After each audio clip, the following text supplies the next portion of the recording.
en tout cas dañuy ñëw peut-être ci discours bi nga xam daal dina koy amal démb kàddu yu mu yëkkati lu ci ëpp nag peut-être dañuy sentir que ni kàddu yu remerciement daf ci daal di am doole bu baax a baax ban jàngat ngay def en tout cas ci discours bi nga xamante ni moom Farba daal dina koy def par rapport ak bi mu defoon fi nga xamante ni moom moo ci siège APR. bon xam nga chaque jotaay nag ak discours bi ñu yëkkati loolu man duma ci blâmer Farba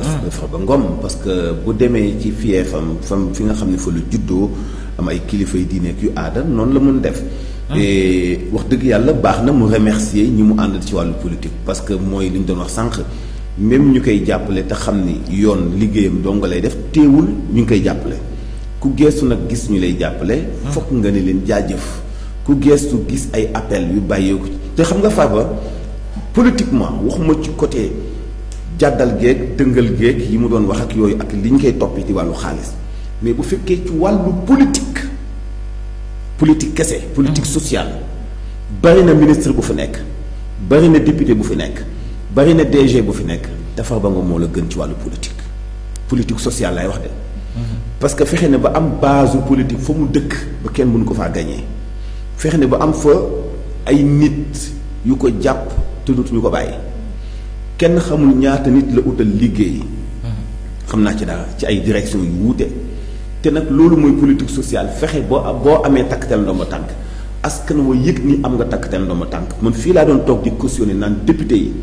dañuy nemmeeku baykat yi kenn ku nekk fa nga cosaanoo dee fa dellu di waxtaan ak ñoom di jàppale askan wi parce que dafa am benn social bu Sénégal gëm moo xam ngénte la moo xam céet la moo xam nangam li ngay ndawtal position bi ngay joxe yooyu c'est sénégalais. boo ko enlevé day tax nga am distance ak sénégalais yi nga xam ñoo la faloon te jaaduwul léegi nag bu dee ci wàllu politique Farba Ngom ñu bëri moo leen mënoon ci wàllu politique fuufi ndolle am na ci courage am na ci fit te léppul bàyyi ay mbokkam bu tollee noonu nag ak ñi ko jigéen bu tollee ci situation bu mel nii fokk am ñu jóg jàppale ko loolu kenn mënu koo ay nit ñi parce que ñi koy jàppale gisuñu li ñuy wax wala lu tegu ci kawam ci ay tuuma gisuñu rapport parce que dañu koy jàppale ndax loolu la seq ak ñoom fokk ñu accepter ko quand même. ci ñooñu nag am na ay nitu politique am na ay nitu yoo xam ne nitu diine lañ am na ay parce que da doon dugal loo xam ci xew-xewu diine yi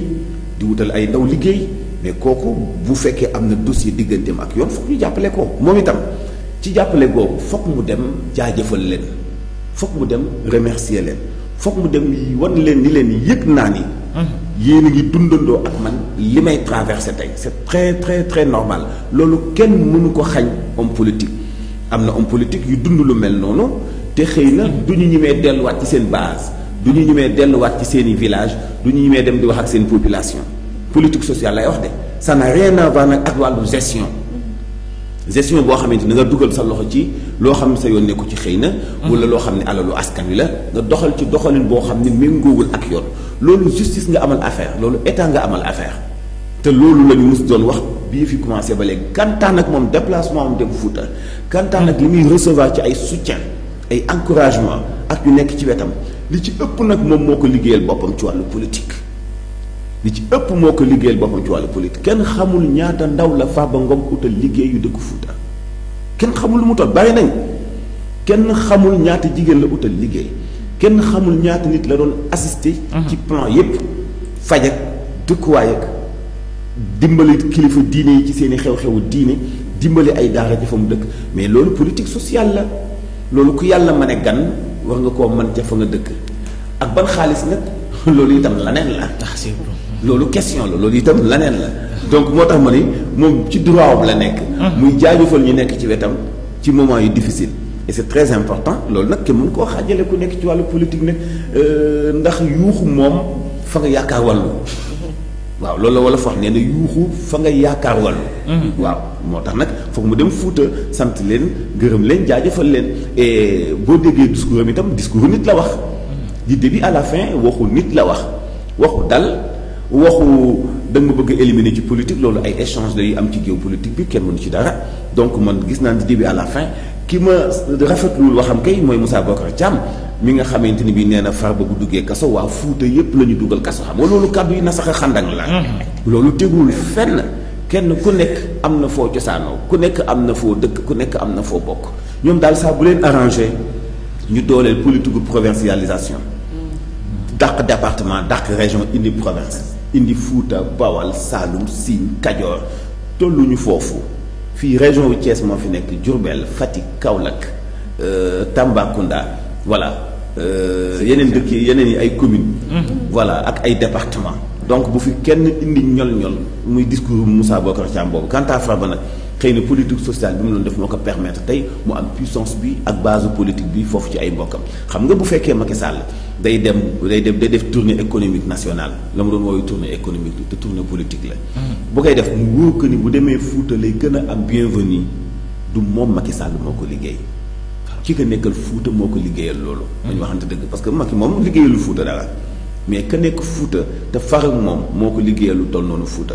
malgré nag façon bi ñu ko doon defee itam kenn rafetlu ko jël ay nervi yu yóbbu Fuuta ku wax loolu Macky Sall ñu song la attaqué la dóor la yooyu yëpp mën naa bàyyi xel waaye teewul nag da nga koy nangul ni ba mu ca nekkee bàyyi woon na xel ñi mu bokkaloon Fuuta moom Farba donc fu mu remercier ay nit c'est tout à fait normal. fu mu wootee leader yëpp ñëw. yëpp ñëw c'est tout à fait normal parce que leader bu nekk am na fu mu jaar ak yow xëy na yàlla doo nga xam. voilà justement mu ngi doon. c'est pas pour rien c'est pas pour rien à l'Assemblée nationale ñu ni waa wàllu Yewwi am ngeen groupe parlementaire yéen a moom 8e poste vice-président. mais jigéen lay doon parce que benn góor benn jigéen ñun ñoom am nañu ay jigéen mais dugaluñu jigéen góor rek la ñu dugal soit Farba mbaa ñu ñàkk poste bi. waaw loolu day wane doolee Farba ci wàllu politique. ba tax ba tey ñu ñàkk poste boobu ndax ni budul Farba du kenn. Farba ou rien. day wane ni am na doole ñi mu seqal politique am na ceeb bu ñu ko jox. kenn du wax doole ja bari na de. c'est ça may ban jàngat nga ci def. man jàngat bi simple comme bonjour mooy que ni génn nañu géewu campagne électorale. Farba na xam ne campagne justice moo ko woon a dem pour leeral rek loolu moo gën a yomb. voilà mu ngi noonu justement Adji Mansour en tout cas ministre de la justice.